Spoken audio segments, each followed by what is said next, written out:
Керемет. Эртеси айлананы туман каптап, күңүрт ферманын ичи тым тартып турду. Чөптөр өңүнө чыгып, сеңселип, чөнөктүү спаржалар көмүш токойго окшоп жалтырап калды. Шарлотанын чебердик менен токулган жаңы торуна эч нерсе теңдеш келе ала турган эмес эле. Ал айымдын ажайып бет чүмбөтүнө окшоп көздүн жоосун алып турду. Ал тургай кооз нерселерге анча маани бербеген. Лерви да жугунду куйганы жатып желенин жанынан өтө алган жок. Экинчи жолу кылчайып караганында көргөн көзүнө ишене албай, желенин ортосуна саймаланган өзгөчө торопой деген жазууну көрүп, колундагы чакасын түшүрүп ийе жаздады. Лервинин бүткөн бою түркүрөп, тизеси калтырай түштү.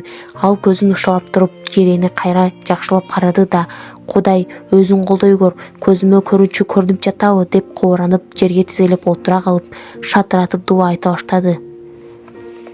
"Кожоюнум, жүрсөңүз, чочко кананы карасаңыз, эмне болуп кетти? Деги тынччылыкпы?" деди Закерман. "Торопойго бир нерсе болдубу?" "Жок, торопой жайында эле.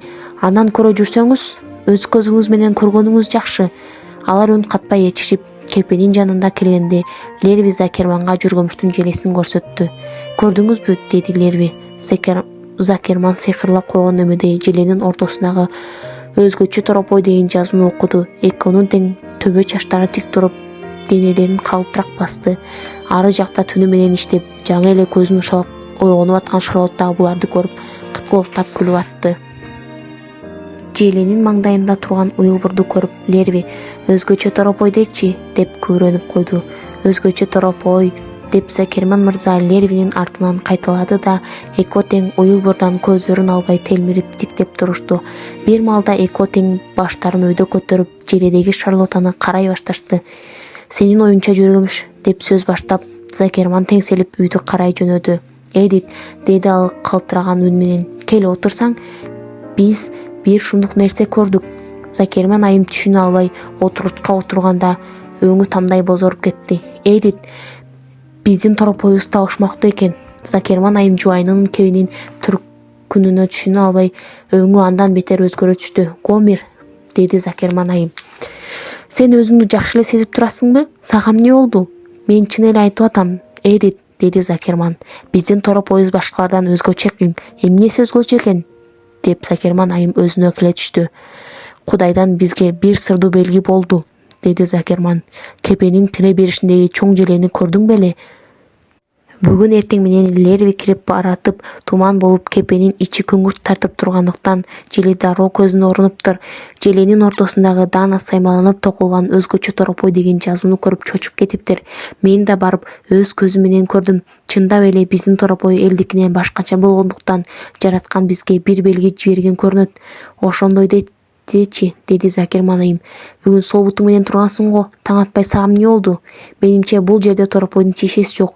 Биздин жөргөмүшүбүз өзгөчө десең болот." "Жок, сен андай дебе", деп Закерман шыбырады. "Торопоюбуз өзгөчө экени талашсыз. Ошентип жазылып турбайбы?"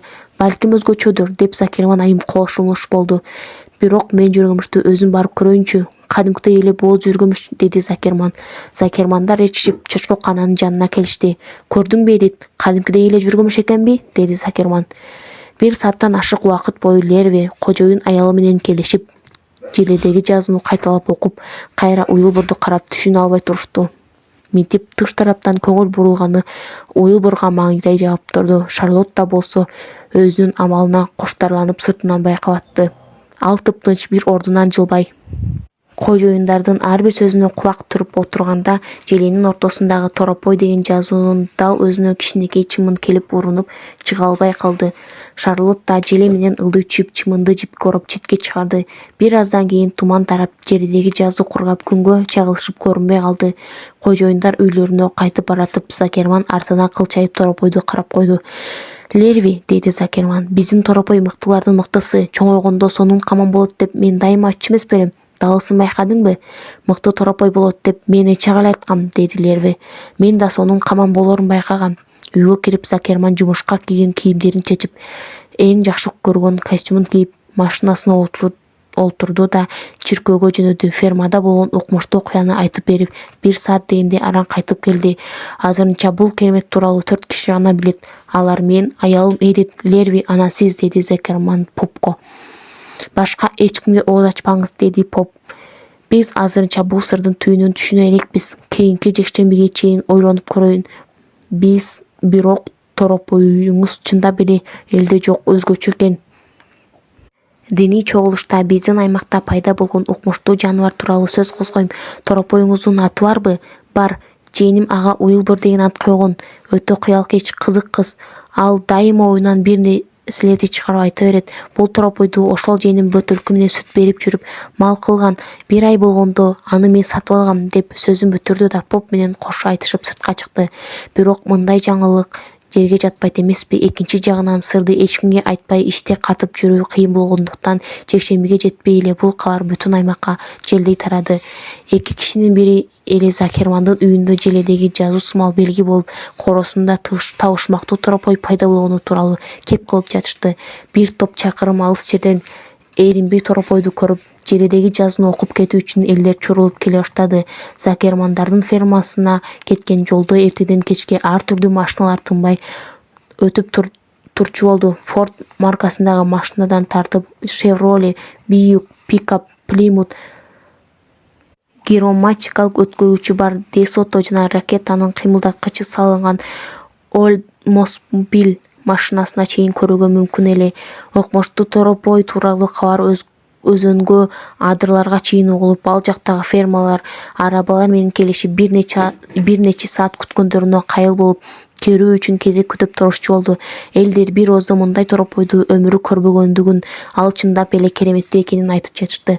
Ферин болсо баягы эвердин жүргөн мүштү аз жерден таяк менен чаап түйүрүп өлтүрүп кою жаздаганын айтканда, апасынын ачуусу келип, жаза иретинде кечки тамакка бербей ачка койду. Закерман мырза болсо келген эл менен алек болуп, фермадагы иштерге кол тийбей, малы каралбай калды. Ал керели кечке таза костюмун чечпей, элди тосуп ары-бери басып күн өткөрчү болду. Закерман айым болсо Уилбурга өзгөчө тамактарды жасап убараланатты.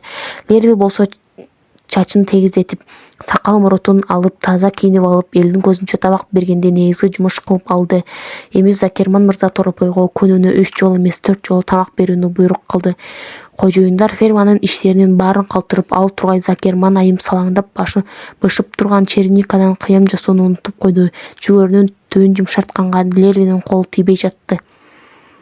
Кыскасы, Закермандардын чочко канасы элдин көңүл чордонуна айланды. Ферин болсо ичинен Шарлоттанын жоругуна кымыңдап кубанып, Уилбурдун өмүрүндө коркунуч келбей куткарылганына сүйүнүп, төбөсү көккө жетип турду. Бир жаман жери, эми кепеде отурарга орун калбай, дайыма топтошкон эл кирип алгандыктан Ферин убактысын 4 аяктуу досторуна арнай албай калды.